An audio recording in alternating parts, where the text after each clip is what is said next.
I recently discovered my BF of 4 years has been keeping a blog mocking my business. This is probably going to be a controversial post, as I 29F know Reddit isn't very fond of any religions, especially not ones that aren't mainstream. That might be a weird way of putting it, so I apologize if that offended anyone. I really, truly don't want to. When my abuela died, I inherited the keys to her long-standing botanica. For anyone who doesn't know, this is a shop run by Latinos whose purpose is to sell religious, esoterica things. We sell the 7-day candles you'll see at memorial sites, herbs, oils, statues, books, services, etc. These are all things I grew up surrounded by and things that mean the world to me. I love them. To me, the scent of Florida water and Hoyt's cologne are home. I took business classes to run the shop properly, and it is a successful business. We profit off it nicely, and we made some changes over the years, including services that you can't get at shops around us. We care deeply for all of our customers. I spend about 8 a.m. to 4 p.m. there every day, and it's like going to my other home. My boyfriend, Thomas 32M, works from home. He does tech work and things like that. He's always been a huge supporter of my business because he knows how much it means to me. He knows it's a part of my cultural heritage, of my life, and of my ancestors and family. He also knows that I do not 100% believe in the things we do. I believe in many of them, but I am not hardboiled religious and I don't adhere to many religious rules.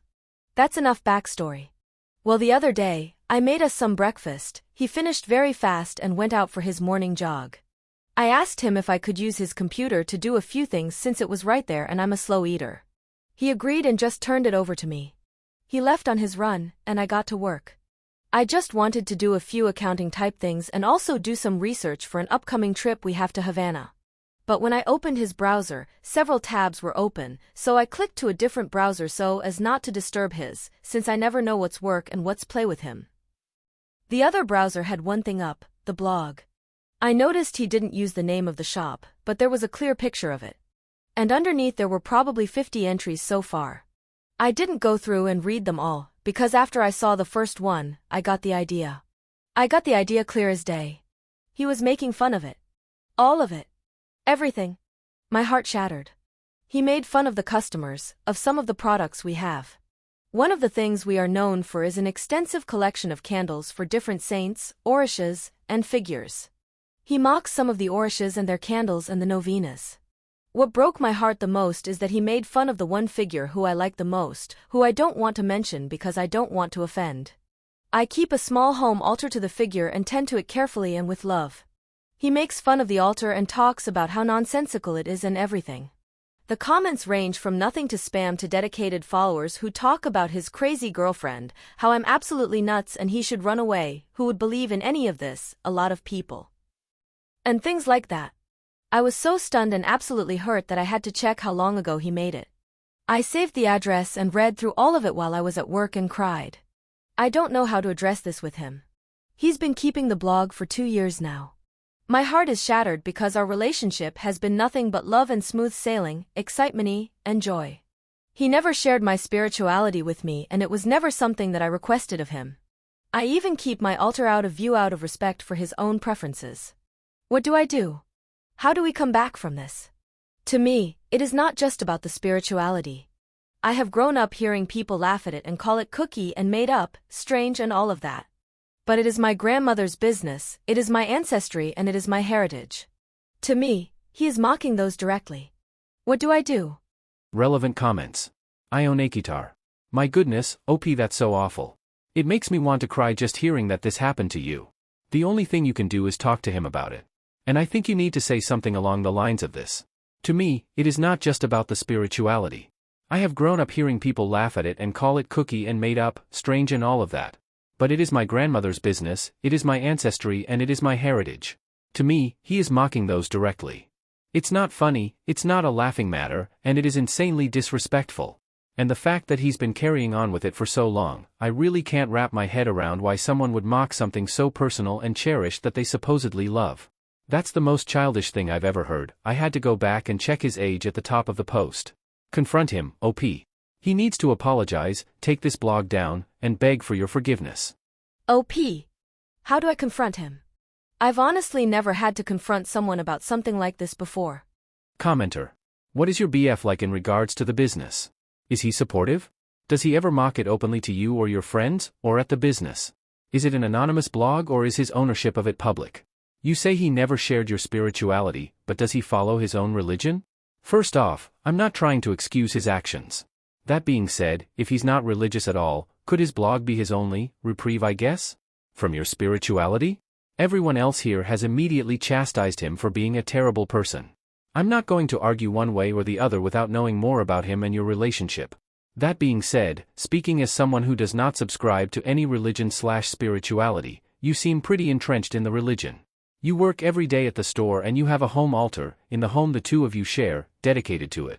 You probably talk about it a lot and it's probably a big part of the majority of your friendships. I know if I was in his shoes and was with someone I loved and cared for immensely, who believed extremely heavily in something I found ridiculous, I would need some type of escape from it. I would never want to prohibit you from doing anything, and I would never ask you to change something you cared so much for, and would never put it down to you/your friends/your family, but I would need some type of a break from it. It seems like the blog is his break, and kind of seems like it's the only one he ever gets since he's not even free from it in his home. You need to discuss it with him as rationally/calmly as possible, and I know that's difficult when dealing with religion/spirituality, but it's absolutely necessary that no one lose their cool during their discussion. Anyways, with the limited info here, that's my 2 cents. OP. He doesn't mock it openly to anyone, of course. I would never stand for that. He does not follow his own religion, but he is not an atheist. He just hasn't found what works for him, yet. But to be clear, it is not a big part of my friendships and I don't really talk about it other than when he asks if anything interesting happens or anything like that. He will come into the shop many days to bring me lunch or hang out on his break, which is where he gets his stories from. But once I leave the site, I don't talk about it to him because I was taught that work and home don't mix like that. Update. I had my heart set on not just getting up and leaving. There was still some things that we needed to talk about, so when I got home 2 days after I made that post and had time to think about it, I confronted him. I started reading one of his posts off to him. He asked me how I found out. I was honest and told him. He started to get annoyed and asked me why I was snooping. I wasn't, and then he started up with his defense before I could even get a word in. He told me that he always had a hard time understanding how I could be a part of something where there was no logic behind it, how I could take money from anyone knowing that that stuff is fake and everything. I let him say what he needed to say. I asked him, "Is that really how you feel?" And he said yes, and that he was happy to finally get it off my chest. He'd just insulted me, my beliefs, my family history, all of it, in the span of 20 minutes. I told him that if that's how he feels, he needs to leave. The place we live in was mine originally, he just moved in after we were dating for a while because it was easier. I didn't want to have to stoop that low, but living with someone who thinks that little of what I do and my business, the business that's supported our very comfortable lives for all this time, isn't something I can compromise on. He asked me if I was breaking up with him because that it was his right, as an American with free speech, to do what he's doing, and that I'm trying to censor him like all religious nuts do. I couldn't believe what I was hearing, so I just asked him to leave. Over the next days he collected his things, and when he got out his last box, he told me that he would not come back, but that I could bet he would still be posting on his blog about my shop. I think the last thing I said to him was to have fun with his 15 blog readers. I am really heartbroken over this and very sad it came to this. It's going to be a long time before I try dating again.